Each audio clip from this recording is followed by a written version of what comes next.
coup, je vous présente le Galaxy Nexus.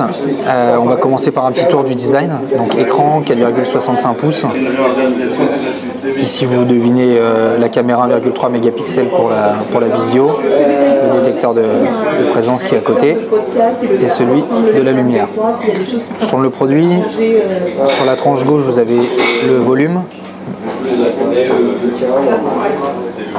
Sur l'arrière, l'appareil photo, 5 mégapixels, flash. Et en bas, ici, vous devinez les haut-parleurs. Et on tourne sur la tranche droite, du coup, le bouton on-off. Et là, ici, vous avez trois petits points qui vont servir notamment pour les docks, docks de bureau et puis pour la voiture. Et ensuite, on va passer en dessous. Et là, on a le micro USB et la prise jack. Et vous regarderez maintenant le profil. L'écran est légèrement incurvé. Donc c'est un écran Super AMOLED 2280 par 720, donc c'est un écran HD qui anime le produit. Donc si je l'allume, en fait là c'est le premier produit Google Ice Cream Sandwich, donc 4.0, qui sortira sur le marché. Donc du coup on a une interface qui est différente de ce qu'on connaissait, puisque c'est une interface qui va réunir le meilleur des deux mondes, le meilleur de ce qu'on connaît sur l'Android pour les tablettes et de l'Android pour les smartphones. Donc du coup là c'est fortement imprégné de ce qu'il y a sur les tablettes, parce qu'on devine qu'il y a plus de touches physiques comme on avait sur un Galaxy S2. Les touches maintenant vont devenir tactiles, on va les voir en bas juste après. Sur la partie verrouillage c'est pareil, ça s'imprègne un petit peu des tablettes puisqu'il y a cet esprit de rond.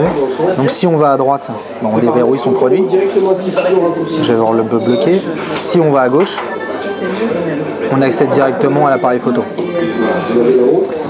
Donc voilà. On va revenir sur le menu bloqué parce qu'il y a une dernière chose à montrer. Même quand le téléphone est bloqué, on a accès à la barre de notification qui se trouve en haut. Donc ici, si on a des messages, des appels manqués, des mails, on va les retrouver ici, on va pouvoir y accéder.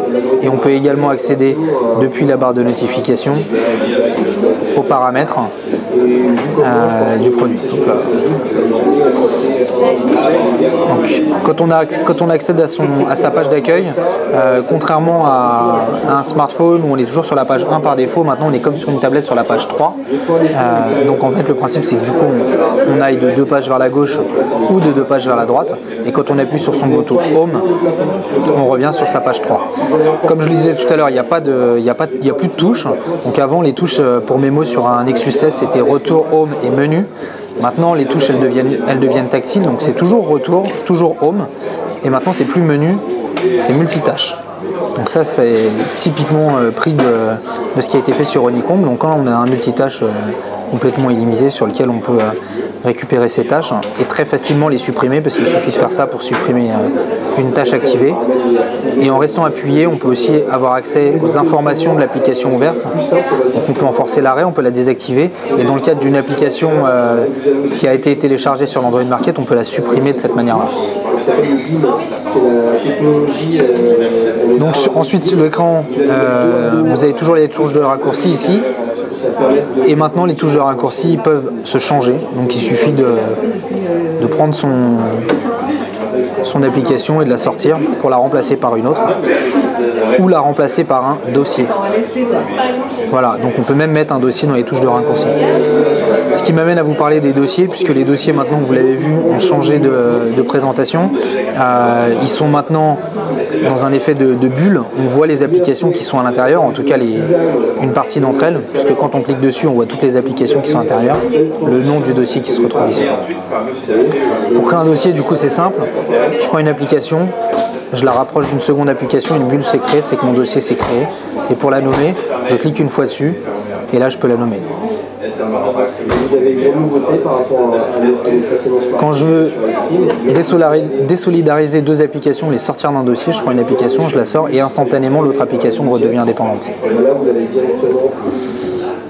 Donc après, bien sûr, comme sur une tablette, on peut déplacer ces applications comme sur un smartphone et les placer un peu où on veut. La barre de recherche Google a un petit peu changé, mais les fonctionnalités restent les mêmes. Donc il y a la barre de recherche où on peut taper sa recherche ou bien la dicter. Si maintenant on passe au menu qui se trouve ici, on retrouve un menu relativement assez classique, mais qui change par rapport à un Nexus 16, où la navigation ne se fait pas de bas en haut, mais de gauche à droite. On notera d'ailleurs l'effet de profondeur qui a été mis et le design de l'interface. Il y a pas mal de pictos qui ont changé et les applications derrière ont changé, typiquement pour n'en prendre qu'une, les contacts. Donc on voit que le picto a changé et derrière la présentation des contacts a changé. Donc là on est sur la base contact, on va dire individuel. Vous pouvez aussi aller dans les groupes directement ou dans vos favoris. Et dans un contact individuel, on va récupérer, quand on rentre dans le contact, on a la photo qui s'affiche en haut et toutes les indications sur le contact. Du coup, comme on n'a plus de touches menu comme on avait avant, les touches menu maintenant se présentent sous forme de 3 petits points ici. Donc elle est soit en bas à droite, soit en haut à droite en fonction des applications. Et vous avez accès aux informations du menu. Donc dans les applications, après vous avez toutes les applications Google, Maps, Android Market, Adresse, Agenda, etc. Vous avez Google Plus qui maintenant est intégré de base, avec Google Plus et Chat Plus. L'application Livre pour aller acheter vos livres, l'application Musique et Movie Studio pour créer des petites séquences vidéo. Vous avez bien sûr, et ça c'est chez SFR, les applications SFR, Wi-Fi, TV et 9box. Ensuite, depuis le menu, on a accès directement aux widgets. Donc en fait, ça fonctionne par onglets, on a les onglets qui sont en haut. Et là, on a accès aux widgets. Les widgets, c'est ce qui va après aller sur votre écran d'accueil. Donc c'est des widgets qui sont pareil, un mix entre ce qui existe sur les tablettes et sur les smartphones, avec des nouveautés comme le widget Galerie Photo ou le widget Photo Google+. Et donc pour les insérer, c'est assez simple. On prend son widget, par exemple ici YouTube, on reste appuyé et on va aller le coller sur la page où il y a de la place. Voilà. C'est des widgets qui, comme sur les tablettes, sont des widgets dynamiques, c'est-à-dire que les vignettes passent toutes seules, mais on peut aussi interagir avec les vignettes simplement en faisant ça ou dans l'autre sens. Voilà. Et on peut supprimer un widget comme on peut supprimer une application en prenant le widget, en le mettant vers le haut. Voilà, sur les photos c'est pareil. Et enfin, troisième raccourci dans le menu application, Android Market. Donc voilà, un accès direct à Android Market. On peut directement aller dans le store et aller acheter ou en tout cas télécharger ses applications favorites.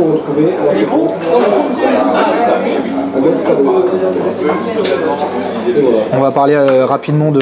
Alors il y a pas mal de choses qui ont été revues, on va parler des paramètres. Pourquoi? Parce que ça a été redessiné. En fait les paramètres maintenant sont triés par grande catégorie. Donc vous avez tout ce qui a trait au réseau, tout ce qui a trait à l'appareil lui-même, à ce qui est plutôt personnel et ensuite au système. Dans ce qui est personnel, il y a notamment la sécurité et l'écran de verrouillage parce que c'est quand même la première partie de la sécurité, donc on ne peut ne pas en avoir. On peut avoir celui qui a été montré, le faire glisser. On peut avoir un schéma, ce qu'on connaît déjà, un code PIN ou un mot de passe. Et la nouveauté, c'est la reconnaissance faciale.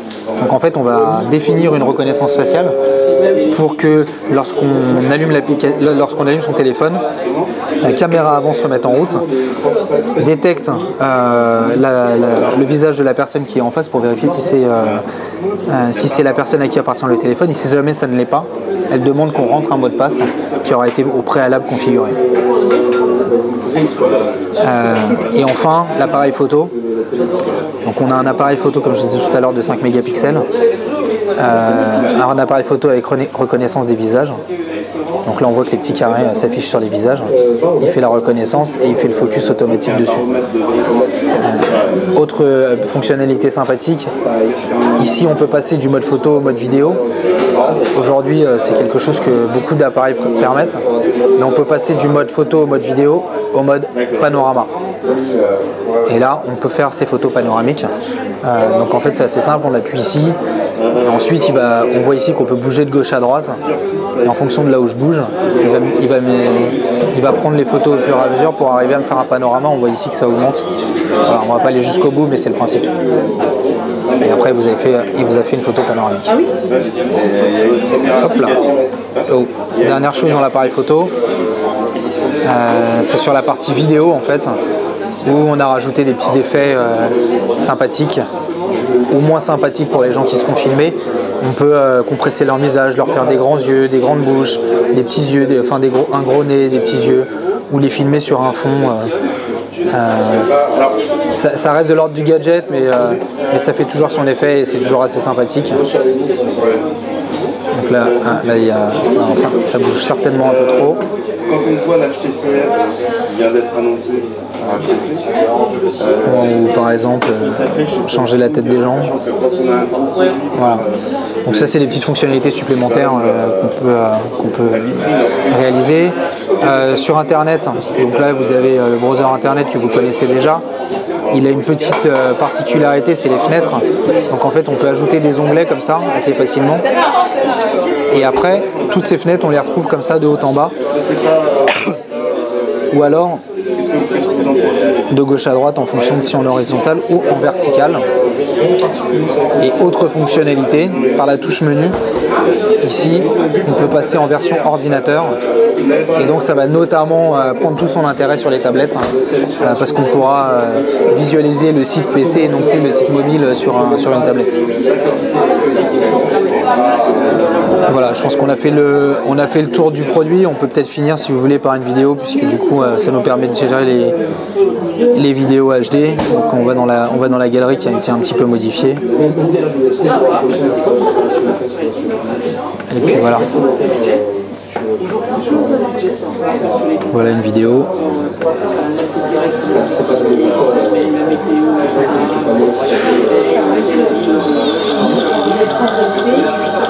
Même si